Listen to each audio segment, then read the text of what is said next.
Tulo ka mga mayor sa amihanang Sugbo ang naghandom nga unta pirmahan na ni President Benigno Aquino III ang post-Yolanda recovery plan sa Sugbo ato sa iyang State of the Nation address.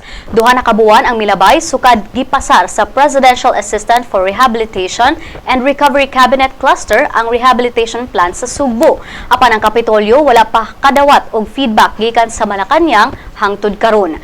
Ang Sugbo nangayo og 12.2 billion pesos alang sa rehabilitasyon sa 15 ka mga lungsod ug usa ka syudad sa amihanang Sugbo nga labang nakahiagom og kadaot atol sa bagyong Yolanda.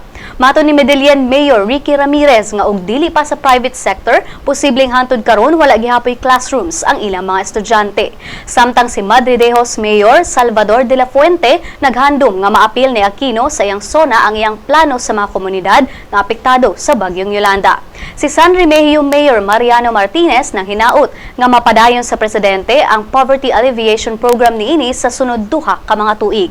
Nanawagan sab si Lapu-Lapu City Mayor Paz Radasan nga may sigutan unta ni Pinoy ang mga programa nga makatabang sa mga local government units sa pagresponde sa mga disasters.